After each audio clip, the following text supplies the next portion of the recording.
그러네요. 그동안에 좀 전문가들이 체계적으로 정리한 안들이 좀 있나요? 네, 판파레이스라는 분이 기본소득에 대한 어떻게 보면은 하나의 이제 텍스트북 같은 책을 쓰셨잖아요. 모든 담론이나 21세기 기본소득. 논리나 21세기 기본소득인데요. 그 거기에 보면 이제 재원 마련 방안 부분이 있어요. 아까 이제 오프닝 때 그 공유재산, 인류가 만들어 놓은 혹은 인류가 아니라 이제 자연이 지구가 만드는 이제 공유 자산들로부터 창출된 부를 이제 기본소득의 재원으로 쓰자라는 내용도 거기에 포함이 되는데 판파레이스가 낸 그 이제 재원 마련 방안 부분은 그거를 포함한 종합 패키지라고 볼 수 있어요. 그래서 공유 재산에 대한 부분도 분명히 있고요. 그리고 이제 자본이득에 대한 부분도 있습니다. 그래서 자본이득은 우리가 소득에 대해서 보통 세금을 물리는데 그 소득도 근로소득에 있는가 하면 자본소득이 있잖아요. 그래서 자본소득에 대해서 그 좀 더 세금을 부과해가지고 마련한 재원을 확보하자라는 얘기들이 있고요. 또 법인세를 올리자, 상속세를 올리자 이런 논의들도 있고요. 또 새롭게 화폐를 발행한 거 가지고 그 기본소득의 재원으로 사용하자. 사실 여기에 대해서는 상당히 논란이 좀 있는 편인데요. 그게 MMT 이른바 현대화폐 이론하고 연결된 건가요? 그 MMT라고도 그 하면은 잘 이제 좀 생소하게 느끼시는 분들이 많이 있을 텐데 그 일단 MMT라는 이론 자체는 화폐를 발행해서도 국가의 재정 지출을 쓸 수 있다는 그런 이제 그런 논리적인 기반을 마련하는 그런 이론이고요. 21세기 기본소득에서는 MMT를 직접적으로 언급하지는 않고 있어요. 그래서 MMT라는 이론이 있기 전에는 상당히 화폐 발행에 대한 불안감이 어느 정부나 또 경제학계 굉장히 그 지배적이었기 때문에 화폐를 발행해 가지고 우리가 필요한데 혹은 기본소득에 쓸 수 있다라고 생각하는 게 굉장히 어려운 일이었어요. 그래서 이제 판파레이스는 이런 식으로 얘기를 하는데 실물 경제의 성장률만큼만 그 정도는 화폐를 어차피 발행해도 실물 경제에 영향을 주지 않으니까 그 정도를 발행을 하면 그 발행한 거는 딴 데 쓰지 말고 기본소득 재원으로 쓰자.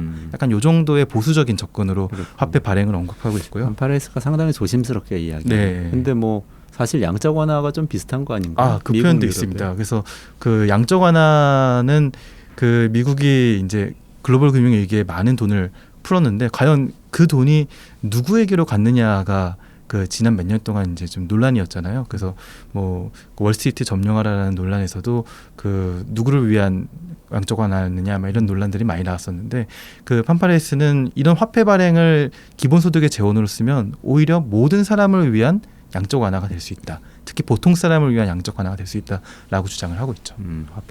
화폐 발행 재밌네요. 제가 얼마 전에 드라마를 하나 봤는데 스페인 드라마예요. 머니 하이스트라는 드라마인데 은행 강도들이 스페인 조폐공사를 습격했어요. 그래서 거기서 돈을 막 찍습니다. 그래서 돈을 자기들이 다 가지고 나가려고 하다가 잘 안 되면은 그냥 뿌린다. 그 조폐공사 옥상에 올라가서 다 뿌린다는 계획을 세웠어요. 나중에 이 사람들이 뭐라고 설명하냐면 우리는 유럽중앙은행이 하던 일을 우리가 하고 있을 뿐이다. 그냥 돈을 찍어서 뿌린다는데 이러면 경제가 좋아진다는데 뭐 그게 나쁜 게 뭐가 있냐 이렇게 막 얘기를 하기도 그거 보고 제가 굉장히 재밌다는 생각을 했는데 뭐 일종의 그런 거네요. 어쨌든 화폐를 많이 발행해서 판파레이스 안에 따르면 성장률 이내에서 발행해서 그걸로 사람들에게 똑같이 지급하면 된다. 양적 완화로 은행들한테 많이 돈을 줬던 것처럼 보통 사람들한테 주면 된다. 그런 얘기를 좀 이해가 되네요. 그렇습니다. 또 다른 안이 좀 있나요? 또 많은 사람들이 이제 소득세와 기본소득은 많이 연결짓는데 판파레이스는 꼭 소득세만으로 한정할 필요는 없다. 우리에게는 소비세가 있다라는 얘기를 하고 있어요. 그래서 부가가치세하고 같은 보통 부가가치세라고 표현을 하죠. 그래서 소비세와 소득세 여러 이제 차이를 얘기를 하면서 소비세도 그냥 아예 무시할 만한 그런 방안은 아니다라는 수준의 이제 언급을 하고 있는데 이제 그런 얘기를 하면서 이런 얘기를 하고 있어요.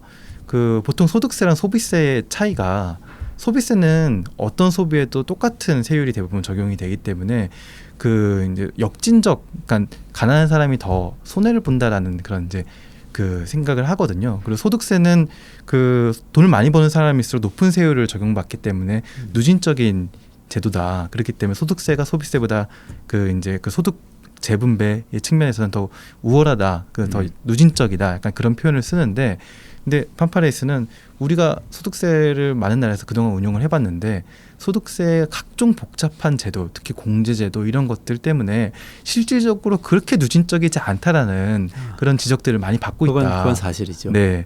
그렇기 때문에 소비세도 결코 그렇게 바로 폐기할 만한 방안은 아니다. 상당히 유력하게 고민해 볼 만한 대안이다라고 얘기를 하고 있습니다. 그 얘기 안에는 이런 얘기가 있는 거죠. 소득을 1년에 100억 벌어들이는 사람하고 1,000만 원 벌어들이는 사람하고 비교하면 1,000만 원 벌어들이는 사람은 1,000만 원 쓰겠지만 100억 벌어들이는 사람은 한 2억쯤 쓰지 않겠냐. 그러면 1,000만 원 쓴 사람한테는 1,000만 원에 대한 소비세를 걷어야 되는 거고 2억 쓴 사람한테는 2억 쓴 데 대한 소비세를 걷어야 되는 건데 100억에 대해서 세금을 거두면 더 많이 번 사람이 많이 내게 되니까 소득세가 더 정의롭다. 누진적이다. 이런 얘기를 사실 많이 하는 네, 건데 그렇죠. 네. 실제로는 그렇지도 않다고 또 하니까 그건 좀 면밀히 뜯어봐야 되겠네요. 네.